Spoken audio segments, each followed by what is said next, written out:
Hello friends, कैसे हो आप सब। आई होप सब अच्छे होंगे।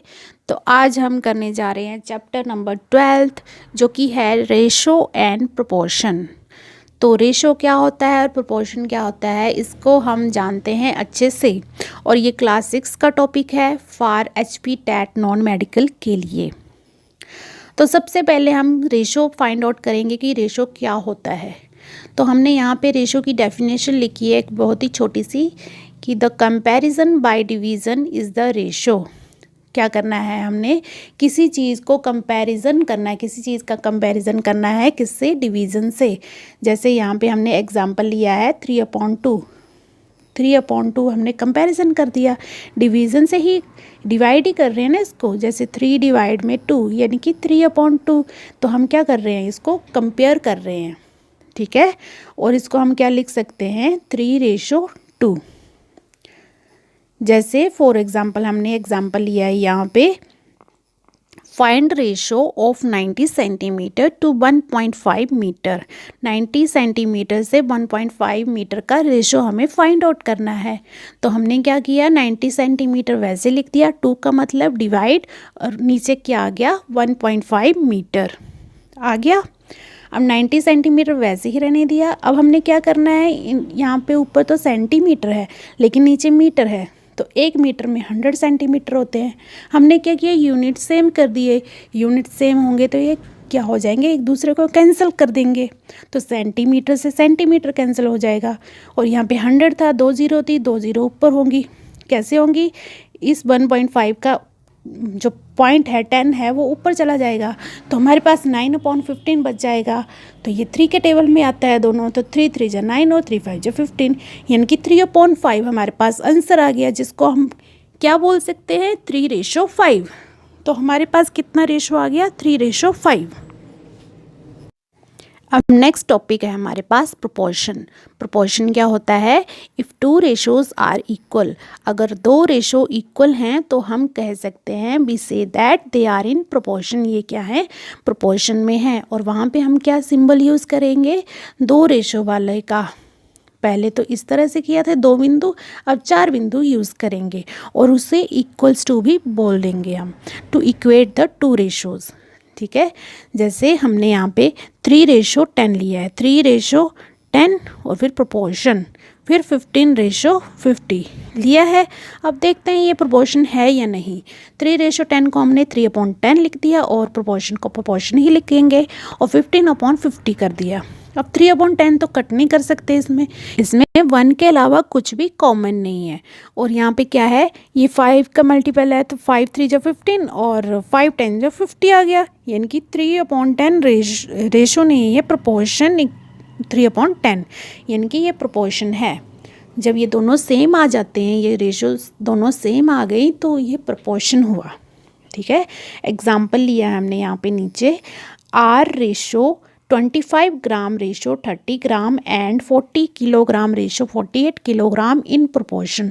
क्या ये दोनों रेशो प्रोपोर्शन में है या नहीं।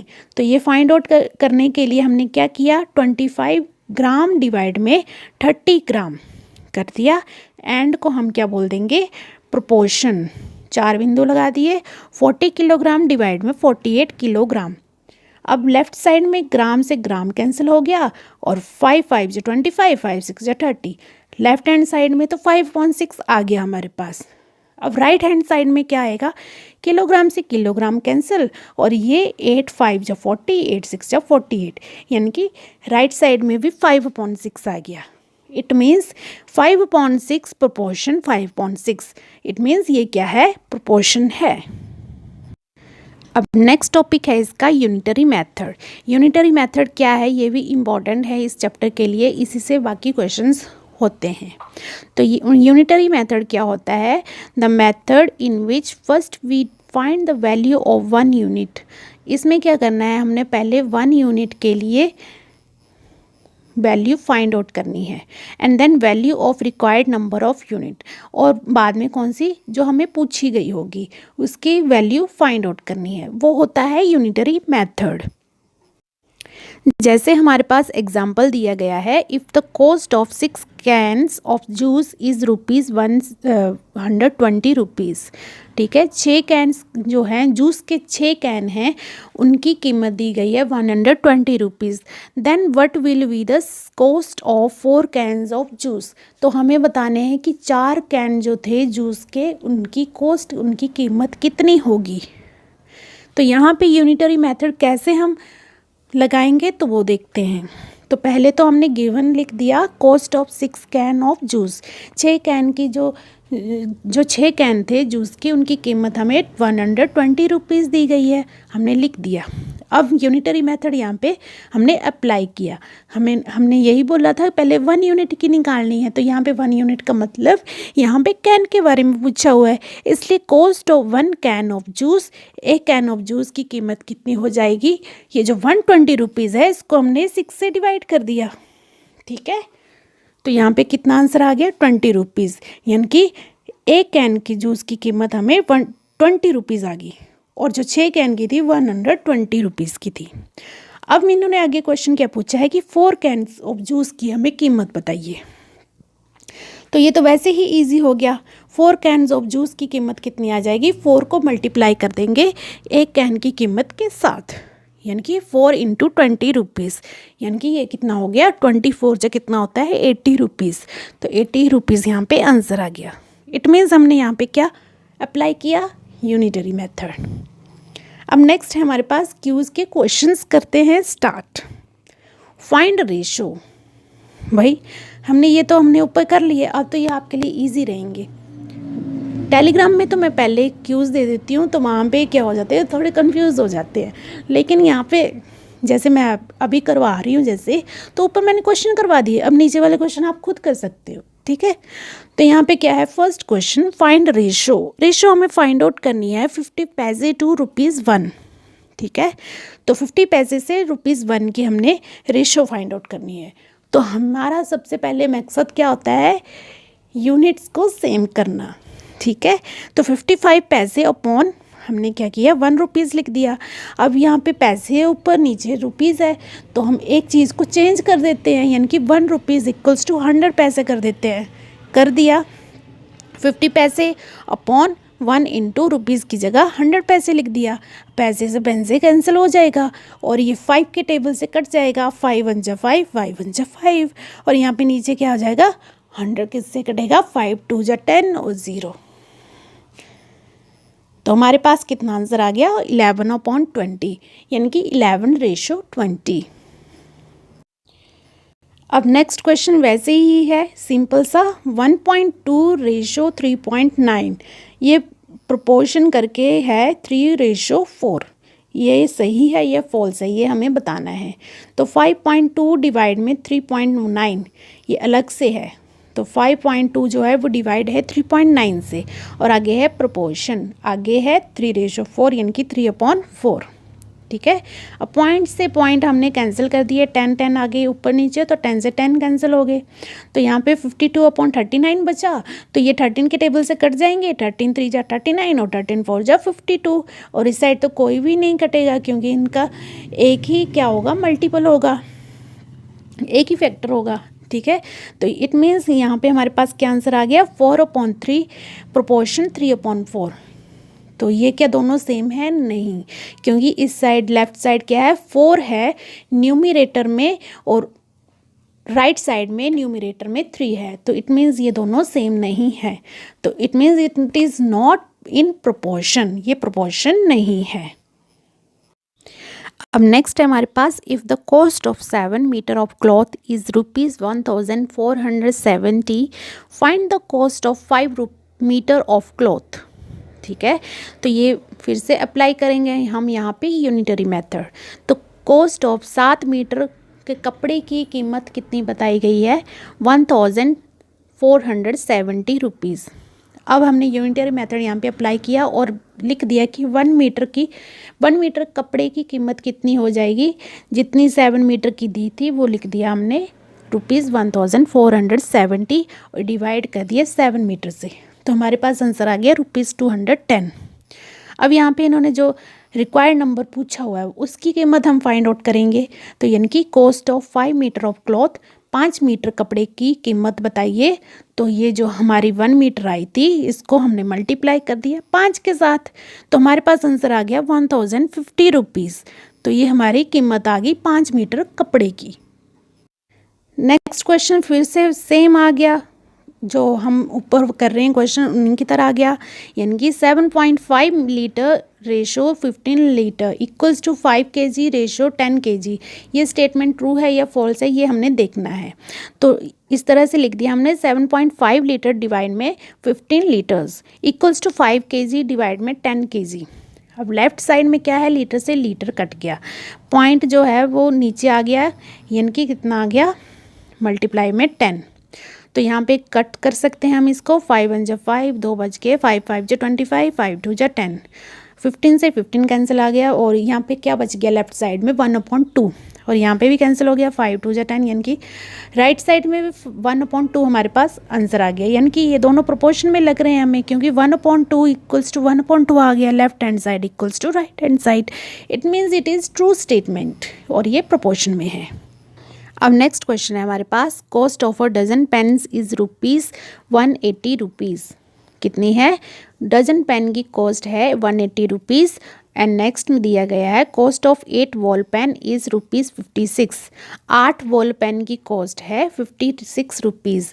हमें फाइंड करना है ratio of the cost of a pen to the cost of a ball pen. Ratio find out करना है इन पेन का कॉस्ट जो है किसके साथ, इस बॉल पेन के कॉस्ट के साथ। तो यहाँ पे हम कैसे कर सकते हैं, इन्होंने तो एक ही पेन का पूछा हुआ है और एक ही बॉल पेन का रेशो पूछा हुआ है, तो लेकिन यहाँ पे डजन पेन और यहाँ पे 8 बॉल पेन है। तो सबसे पहले तो हम एक यूनिटरी मेथड लगा के इसको एक एक बना देंगे, फिर उसके बाद उनको इनकी रेशो जो है फाइंड आउट करेंगे।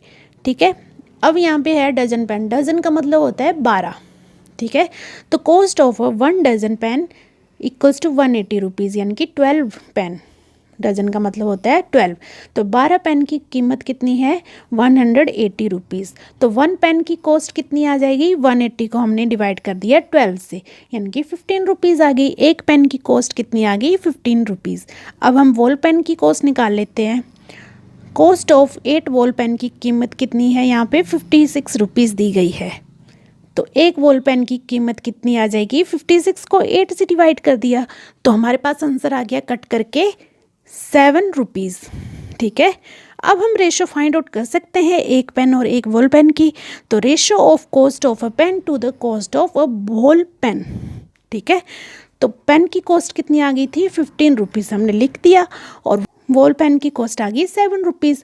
रुपीज़ से रुपीज़ कैंसिल हो गया और 15/7 हमारे पास रेशो आ गई, यानी कि 15:7। क्वेश्चन थोड़ा सा अलग है। ठीक है, तो कैसे अलग है ये अभी आपको पता लग जाएगा। 4 दर्जन केलों की कीमत है ₹180। 180 रुपीज़ जो है वो 4 दर्जन केलों की कीमत है।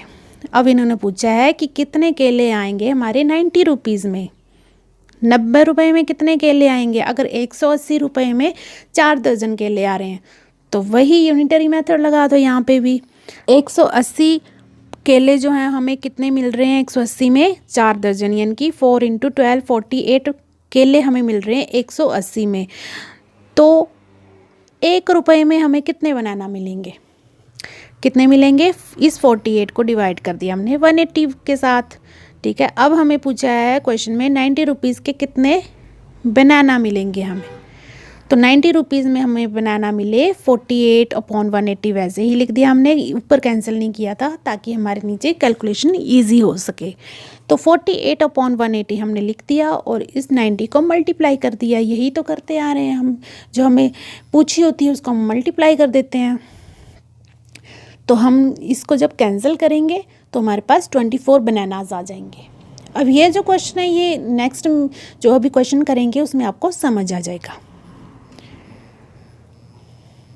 ये क्वेश्चन है, cost of 105 envelopes is ₹350। 105 envelopes हैं, जो चिट्ठियाँ होती हैं ना, 105 एनवलप्स की कीमत है ₹350। How many envelopes can be purchased for ₹100। तो 100 रुपीज़ में हमें कितने एनवलप मिलेंगे। ये क्वेश्चन उल्टा हो गया। अब पहले तो ये कीमत दी गई थी कि 105 की कीमत है इतनी, ₹350, लेकिन आगे पूछ लिया, कॉस्ट नहीं पूछी इन्होंने पूछ लिया कि एनवलप कितने हैं, तो हम इसको उल्टा कर देंगे, यानी कि ₹350 में कितने एनवलप मिले हमें, 105 एनवलप मिले। तो ₹1 में कितने मिलेंगे, 105/350 एनवलप मिलेंगे। ठीक है, और क्वेश्चन पूछा है यहाँ पे, तो यूनिटरी मेथड हमने कर दिया कि एक में कर दिया कन्वर्ट, कि एक में कितने मिलेंगे। अब रिक्वायर्ड पूछा है इन्होंने हमें ₹100 में कितने मिलेंगे, तो इस चीज़ को हमने यहाँ पे लिख दिया 105/350 और 100 को हमने मल्टीप्लाई कर दिया, तो हमारे ₹100 में कितने एनवलप आए, तो इसको हम कैंसिल करके हमारे पास आगे 30 एनवलप आ गए। तो ये था हमारे पास क्वेश्चन। ठीक है, तो ये क्वेश्चन जो है वो चेंज भी हो जाता है। तो स्टार्टिंग में जो भी हमें स्टेटमेंट दी होती है, लेकिन लास्ट में जब हम पहुंचते हैं तो वो स्टेटमेंट क्या हो जाती है, चेंज हो जाती है। तो इसलिए ये थे हमारे पास चैप्टर नंबर 12 का थोड़ा सा क्यूज़ और क्वेश्चंस। ठीक है, थोड़ा सा टॉपिक था ये, तो आई होप आपको समझ आया होगा। तो thank you so much, take care, bye bye.